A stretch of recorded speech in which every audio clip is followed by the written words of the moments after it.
বন্ধুরা, আজ জুন মাসের ৮ তারিখ। আর ২ সপ্তাহ পর থেকে কিন্তু বর্ষার বৃষ্টি শুরু হয়ে যাবে। তাই তোমরা যদি বর্ষায় তোমাদের বাগানকে রঙে রঙে রঙিন করে রাখতে চাও, তাহলে এটাই কিন্তু আদর্শ সময়। কিছু কিছু পার্মানেন্ট গাছ এবং কিছু কিছু সিজনাল গাছ যেগুলো আমরা এই সময় প্রতিস্থাপন করতে পারবো। অতিরিক্ত বৃষ্টিতে অনেক সময় কিন্তু গাছ প্রতিস্থাপন করার পর সেই গাছ বাঁচে না। তাছাড়া যে সমস্ত ফুল গাছ বর্ষাকালেই ফুল দেয়, সেই সমস্ত গাছ কিন্তু আমরা এই সময় প্রতিস্থাপন করব। এখন যদি আমরা প্রতিস্থাপন করি, সম্পূর্ণ বর্ষাকাল গাছে প্রচুর পরিমাণে ফুল ফুটবে।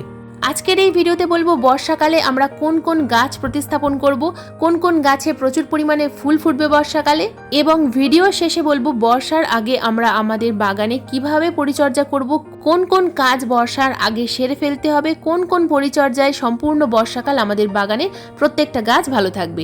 ভিডিও স্কিপ না করে কিন্তু সম্পূর্ণ ভিডিওটা দেখতে থাকো। নমস্কার, আমি লাবণী। আমার বাগানে তোমাদের সবাইকে জানাই স্বাগত। বন্ধুরা, প্রথমেই আমাদের বাগানে আমরা বর্ষাকালে কোন গাছ প্রতিস্থাপন করব। সামনেই যে গাছ দেখতে পাচ্ছ, এটা হলো পর্তুলাকা বা অফিস টাইম। হাইব্রিড পর্তুলাকা বা দেশীয় পর্তুলাকা এই সময় কিন্তু তোমরা নার্সারিতে প্রচুর পরিমাণে চারা পেয়ে যাবে। তাছাড়া অনলাইনে কিন্তু এই পর্তুলাকার সিডস পাওয়া যায়। তোমরা সিডস থেকেও কিন্তু এই গাছের চারা তৈরি করতে পারবে। আর যদি কোথাও ডাল পাও, তাহলে তো কোনো কথাই নেই, ডাল প্রতিস্থাপন করে দেবে, সুন্দর চারা গাছ তৈরি হয়ে যাবে।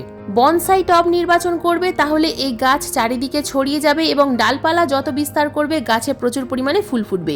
কোনো রকম ছায়া জায়গায় রাখার প্রয়োজন হয় না, ফুল সানলাইটে রাখতে হবে এবং বৃষ্টির জল পাবে এমন একটা জায়গায় রাখতে হবে, তাহলে প্রচুর পরিমাণে ফুল ফুটবে। ২ নম্বর যে ফুলের কথা বলবো, এটা হলো জিনিয়া। বন্ধুরা, জিনিয়া আমরা সবাই জানি গ্রীষ্মকালে প্রচুর পরিমাণে ফুল ফোটে, কিন্তু না, গ্রীষ্মকালেও যেমন ফুল ফোটে বর্ষাকালেও কিন্তু প্রচুর পরিমাণে ফুল ফোটে। গ্রীষ্মকালে এই গাছে কিন্তু প্রচুর পরিমাণে মাকড়ের আক্রমণ দেখা যায়, তবে বর্ষাকালে এই জিনিয়া গাছে কিন্তু মাকড়ের আক্রমণ খুব কম হয়। তোমরা চাইলে এই জিনিয়া গাছ বর্ষাকালে করতে পারো। জিনিয়া গাছের বীজ থেকে খুব ভালো চারা তৈরি করা যায়, তোমরা বীজ সংগ্রহ করতে পারো অথবা এই গাছের চারা নার্সারি থেকে সংগ্রহ করতে পারো ঠিক বর্ষা শুরুর আগে। এবার আসি ৩ নম্বর যে ফুলের কথা বলবো, এটা হলো দোপাটি। বন্ধুরা, এই দোপাটি ফুল আমরা কিন্তু আমাদের বাগানে এই বর্ষাকালে অবশ্যই প্রতিস্থাপন করব। বাগানকে রঙে রঙে রঙিন করে রাখতে গেলে এই দোপাটির থেকে কিন্তু ভালো ফুল আর একটাও হয় না। গ্রীষ্মকালে এই গাছের বৃদ্ধি খুব কম হয়, কিন্তু বর্ষাকালে এই গাছের প্রতিস্থাপন করে তোমরা দেখো দুর্দান্ত বৃদ্ধি হবে এবং গাছে প্রচুর পরিমাণে ফুল ফুটবে।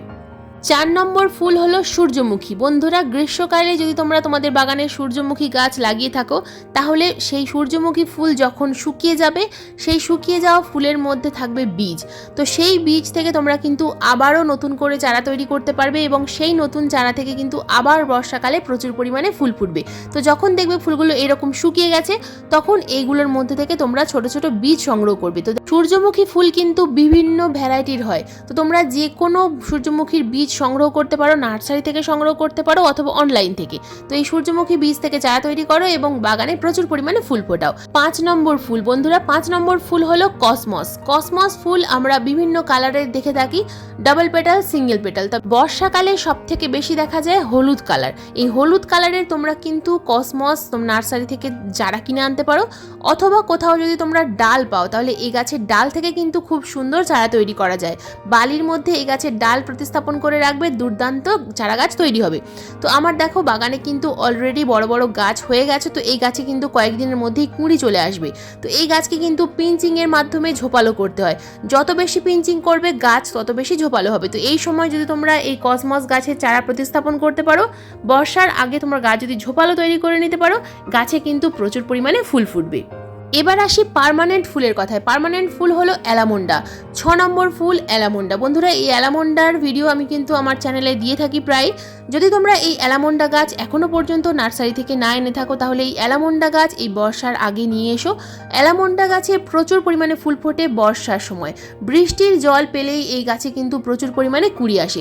যদিও আমার গাছে এই গ্রীষ্মকালে ফুল চলে এসছে, গাছের বয়স যত বেশি হবে গাছে কিন্তু গ্রীষ্মকাল থেকেই ফুল ফোটা শুরু হয়ে যাবে। অ্যালামন্ডা গাছের ডাল থেকেও কিন্তু খুব সুন্দর চারা তৈরি করা যায়। বর্ষাকালে অবশ্যই নিয়ে এসো অ্যালামন্ডা গাছ। বন্ধুরা, এবার আসি ৭ নম্বর ফুলের কথায়, রেন লিলি। এটাও কিন্তু পার্মানেন্ট ফুল। ফুল বাল্ব থেকে তৈরি হয়। নার্সারিতে অথবা অনলাইনে বাল্ব পাওয়া যায়, যদি তোমরা বাল্ব সংগ্রহ করতে পারো তাহলেও এই গাছের চারা তৈরি করতে পারবে। অথবা তোমরা কিন্তু এই গাছের চারা পাওয়া যায় নার্সারিতে, তো চারা কিনে এনে, গ্রো ব্যাগে চারা পাওয়া যায়, চারা কিনে এনে প্রতিস্থাপন করবে।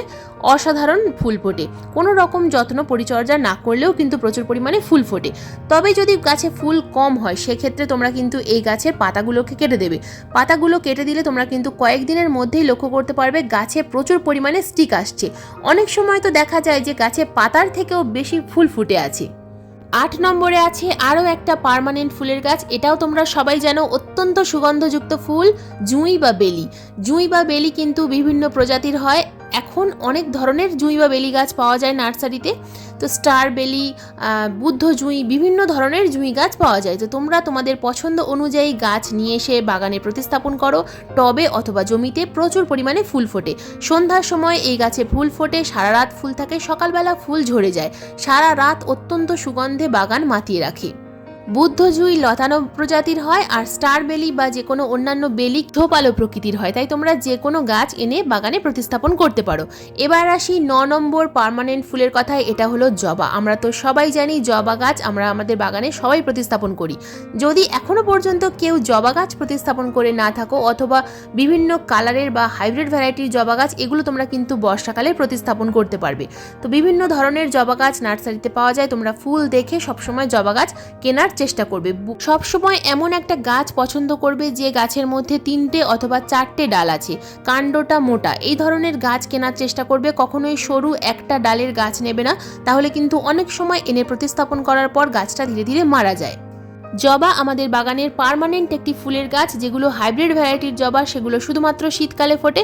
তাছাড়া হাইব্রিড যে সমস্ত ব্যাঙ্গালোর বা পুনে ভ্যারাইটির জবা, এগুলো কিন্তু প্রায় সারা বছরই ফুটতে দেখা যায়।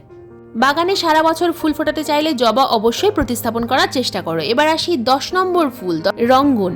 বন্ধুরা, রঙ্গন তো আমরা সবাই আমাদের বাগানে প্রতিস্থাপন করি। রঙ্গন গাছে প্রচুর পরিমাণে ফুল ফোটে।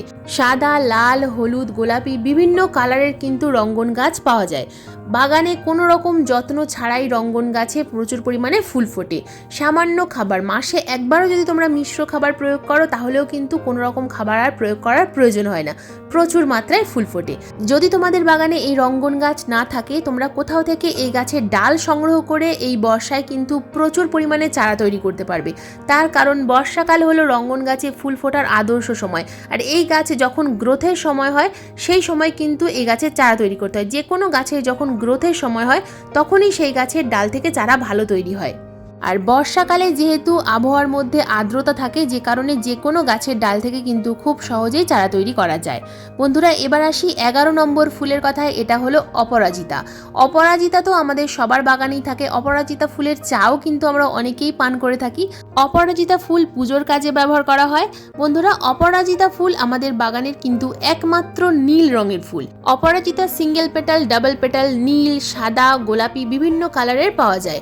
অপরাজিতা ফুলের ডাল থেকে কিন্তু খুব সহজেই চারা তৈরি করা যায়। আর এই বর্ষাকাল হলো আদর্শ সময়, যে কারণে বর্ষাকালে কিন্তু অপরাজিতা গাছের চারা কিনে এনে আমরা প্রতিস্থাপন করি। তোমরা চাইলে এই গাছের ডাল থেকে খুব সহজেই চারা তৈরি করতে পারবে। একটা ছোট্ট মোটা ডাল কেটে তোমরা বালির মধ্যে প্রতিস্থাপন করে ছায়া জায়গায় রেখে দেবে। কয়েকদিনের মধ্যেই কিন্তু রুট চলে আসবে এবং সেই চারা গাছটা তোমরা প্রতিস্থাপন করবে এবং সেখান থেকে প্রচুর পরিমাণে ফুল পাবে। 12 নম্বরে আছে গমফ্রেনা বা বোতাম ফুল। এটা 2 রকম কালারের আমি দেখেছি, তো আমার কাছে এই 1 রকম কালার আছে। প্রচুর পরিমাণে ফুল ফোটে বাগানে। এই ফুল থেকেই কিন্তু এই গাছে চারা তৈরি হয়। ফুল যখন শুকিয়ে যায় তখন এই শুকনো ফুল তোমরা যদি মাটির মধ্যে ফেলে দাও প্রচুর চারা তৈরি হবে। আর বর্ষাকালে কিন্তু এই গাছের চারা খুব বেশি তৈরি হয়, আর বর্ষাকালে এই গাছে প্রচুর পরিমাণে ফুল ফোটে। ইতিমধ্যেই কিন্তু আমার বাগানে এই গাছে ফুল ফুটতে শুরু হয়ে গেছে। বন্ধুরা, এবার বলবো বর্ষার আগে আমরা কোন কোন কাজ করব, কোন কোন কাজ করলে আমাদের বাগানের প্রত্যেকটা গাছ ভালো থাকবে। বন্ধুরা, যদি তোমরা অতিরিক্ত গরমে মালচিং করে থাকো, আর যদি তোমরা যেখানে থাকো সেখানে যদি এই মুহূর্তে বর্ষার বৃষ্টি প্রচুর পরিমাণে শুরু হয়ে গিয়ে থাকে, যদি প্রতিদিন বৃষ্টি হয়, তাহলে মালচিংগুলোকে তুলে দাও। আমরা বিভিন্ন রকম উপাদান দিয়ে কিন্তু মালচিং করেছিলাম, তো এই মুহূর্তে মালচিংগুলো তুলে যদি না দাও তাহলে কিন্তু গাছের গোড়ায় ফাঙ্গাস লেগে যাবে। আর যদি বৃষ্টি কম হয়, যদি 1 দিন অথবা 2 দিন বৃষ্টি হয়ে থেমে যায়, তাহলে কিন্তু মালচিং তুলো না, মালচিং রেখে দাও।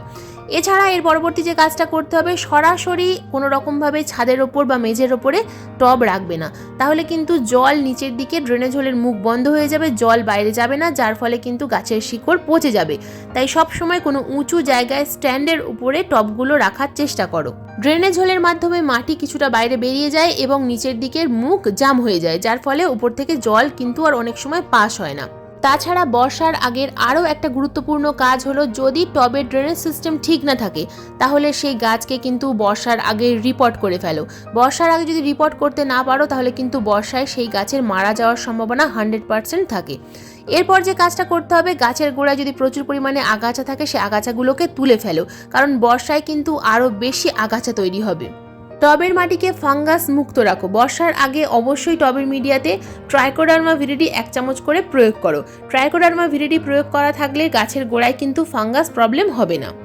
যদি মনে হয় কোনো গাছের ডাল থেকে চারা তৈরি করবে, তাহলে এই সময় তোমরা সেই গাছের ডাল থেকে চারা তৈরি করার জন্য প্রতিস্থাপন করে ছায়া জায়গায় রেখে দাও। বর্ষার শুরুতেই কিন্তু গাছে নতুন নতুন রুট চলে আসবে, আবার সেই গাছে কিন্তু কুঁড়িও চলে আসবে। তো তোমরা কিন্তু আমি প্রথম থেকে শেষ পর্যন্ত যে সমস্ত গাছ দেখালাম প্রত্যেকটা গাছের কিন্তু ডাল থেকে চারা তৈরি করতে পারবে। কিভাবে খুব সহজে ঘরোয়া পদ্ধতিতে ডাল থেকে চারা তৈরি করা যায় সেই নিয়েও কিন্তু আমি 2-1 দিনের মধ্যে ভিডিও দেব। বন্ধুরা, বৃষ্টি হয়ে যাওয়ার পর 1 দিন অথবা 2 দিন পর কিন্তু ফাঙ্গিসাইড জলে গুলে অবশ্যই স্প্রে করার চেষ্টা করবে, তাহলে বাগানের কোনো গাছে কিন্তু কোনো রকম সমস্যা হবে না। ফাঙ্গিসাইড স্প্রে করার ঠিক 3 দিন পর অবশ্যই কিন্তু যে কোনো কীটনাশক প্রয়োগ করার চেষ্টা করবে, কারণ বর্ষায় কিন্তু গাছে প্রচুর পরিমাণে পোকামাকড়েরও আক্রমণ হয়।